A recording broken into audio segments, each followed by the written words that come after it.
तलाक लेने से पहले हर पति पत्नी को यह कहानी जरूर सुननी चाहिए। मुकदमा 2 साल तक चला। आखिर पति पत्नी में तलाक की आखिरी तारीख जो है वो आ ही गई। तलाक की वजह बहुत ही मामूली सी बातें थी। इन मामूली सी बातों को बढ़ा चढ़ाकर बड़ी घटना में रिश्तेदारों ने बदल दिया। यूं ही पति पत्नी को किसी बात पर 2-3 थप्पड़ मार दिए। पत्नी ने उसके जवाब में अपने सैंडल को पति की तरफ फेंका। सैंडल का एक सिरा पति के सिर को छूता हुआ निकल गया। चाहा जाता तो मामले को रफा दफा भी कर दिया जा सकता था, पर पति ने इसे तौहीन समझी। रिश्तेदारों ने मामले और पेचीदा कर दिया, बल्कि संगीन सब रिश्तेदारों ने इसे खानदान की नाक कटना बोल दिया। यह भी कहा कि पति को सैंडल मारने वाली औरत ना वफादार होती है ना पतिव्रता। रिश्तेदारों ने यह भी पश्चाताप जाहिर किया कि ऐसी औरत का भ्रूण ही समाप्त कर देना चाहिए। इसे घर में रखना अपने शारीरिक मर्यादा बुखार पालने रहना जैसी बुरी बातें हैं। चक्रवर्ती ब्याज की तरह बढ़ती है। दोनों तरफ खूब आरोप उछाले गए। ऐसा लगता था जैसे दोनों पक्षों के लोग आरोप का वॉलीबॉल खेल रहे हैं। लड़के ने लड़की के बारे में और लड़के ने लड़के के बारे में कई असुविधाजनक बातें कही। मुकदमा दर्ज किया गया। पति ने पत्नी की चरित्रहीनता का तो पत्नी ने दहेज उत्पीड़न का मामला दर्ज कराया। 6 साल तक शादीशुदा जीवन बिताने और एक बच्ची के माता पिता होने के बाद आज दोनों में तलाक होना था। पति पत्नी के हाथ में तलाक के कागजों की कॉपी थी। दोनों चुप थे, दोनों शांत, दोनों निर्विकार। मुकदमे 2 साल तक चल रहा था। 2 साल से पत्नी अलग रह रही थी और पति अलग। मुकदमे की सुनवाई पर दोनों को आना था। दोनों एक दूसरे को देखते जैसे चमक पत्थर आपस में रगड़ दिए गए हों। दोनों गुस्से में होते, दोनों में बदले की भावना का आवेश होता। दोनों के साथ रिश्तेदार होते जिनकी हमदर्दियों में जरा जरा विस्फोटक पदार्थ भी छुपे होते। लेकिन कुछ महीने बाद पति पत्नी कोर्ट में दाखिल होते हैं तो एक दूसरे को देखकर मुंह फेर लेते हैं, जैसे जानबूझकर एक दूसरे की अपेक्षा कर रहे हों। वकील और रिश्तेदार दोनों के साथ होते हुए दोनों को अलग खास सबक सिखाया जाता। उन्हें क्या कहना है दोनों वह कहते हैं। कई बार दोनों के वाक्य बदलने लगते हैं, फिर संभाले जाते हैं। अंत में वही हुआ जो होना चाहिए था, यानी तलाक। कई पहल रिश्तेदारों की फौज साथ होती थी। थोड़े से रिश्तेदार साथ थे। दोनों तरफ के रिश्तेदार खुश थे, वकील खुश थे, माता पिता भी खुश थे। लेकिन तलाकशुदा पत्नी चुप थी और पति खामोश था। यह महज इत्तेफाक ही था कि दोनों पक्षों के रिश्तेदार एक ही टी स्टॉल पर बैठे कोल्ड ड्रिंक के लिए हैं।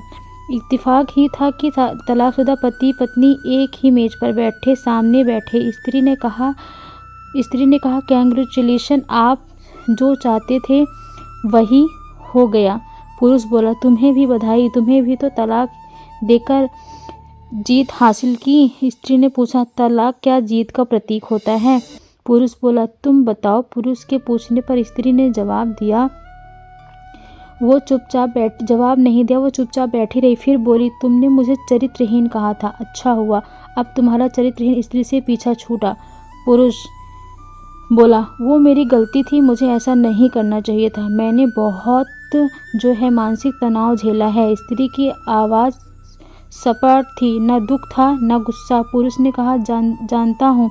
पुरुष इसी हथियार से स्त्री पर वार करता है जो स्त्री के मान और आत्मा को लहूलुहान कर देता है। तुम बहुत उज्ज्वल हो, मुझे तुम्हारे बारे में ऐसी गंदी बातें नहीं करनी चाहिए थी। मुझे बेहद अफसोस है।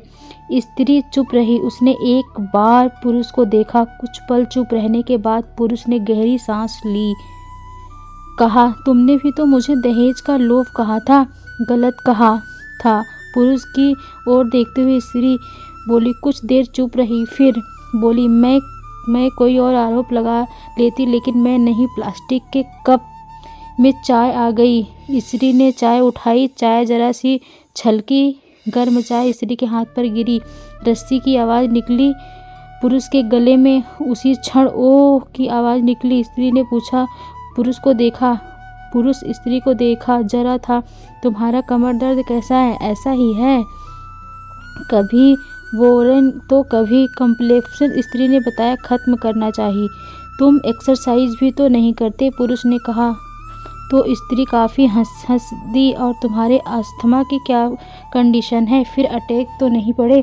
स्त्री ने पूछा। अस्थमा? डॉक्टर सूरी ने स्टोन मेंटल स्ट्रेस कम करने को कहा है, पुरुष ने जानकारी दी। स्त्री ने पुरुष को देखा, देखते रह गए एकटक, जैसे पुरुष के चेहरे पर छपे तनाव को पढ़ रही हो।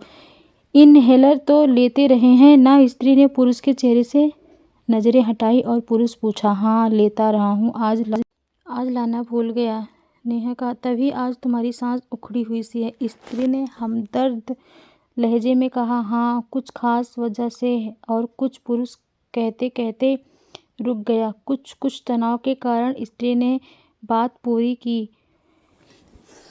पुरुष कुछ सोचता रहा, फिर बोला, तुम्हें 4 लाख रुपए देने हैं और 6,000 रुपये महीना भी। हाँ। फिर स्त्री ने पूछा। वसुंधरा में फ्लैट है, तुम्हें तो पता है, मैं उसे तुम्हारे नाम कर देता हूँ। 4 लाख रुपए फिलहाल मेरे पास नहीं है, पुरुष ने अपने मन की बात कही।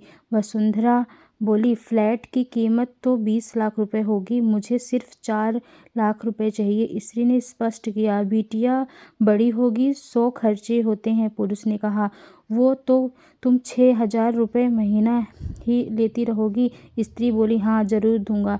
4 लाख अगर तुम्हारे पास नहीं है तो मुझे मत देना, स्त्री ने कहा। उसके स्वर में पुराने संबंधों की गर्द थी। पुरुष उसका चेहरा देखता रहा। कितनी सहृदय और कितनी सुंदर लग रही थी सामने बैठी स्त्री, जो कभी उसकी पत्नी हुआ करती थी। स्त्री पुरुष को देख रही थी और सोच रही थी, कितना सरल स्वभाव का है यह पुरुष, जो कभी उसका पति हुआ करता था। कितना प्यार करता था उससे। एक बार हरिद्वार में जब वह गंगा में स्नान कर रही थी तो उसके हाथों से जंजीर छूट गई। फिर पागलों की तरह वह बचाने चला आया था। उसे खुद तैरना नहीं आता था। साहब को और मुझे बचाने की कोशिश कर रहे थे, मैं ही खोट निकल रही हूँ। पुरुष एकटक स्त्री को देख रहा था और सोच रहा था, कितना ध्यान रखती थी। स्टीम के लिए पानी उबाल कर जग में डाल देती थी, उसके लिए हमेशा इनहेबल खरीद कर लाती। सिरेस्टाइल ऑवेबल बहुत महंगा था। हर महीने कंजूसी करती, पैसे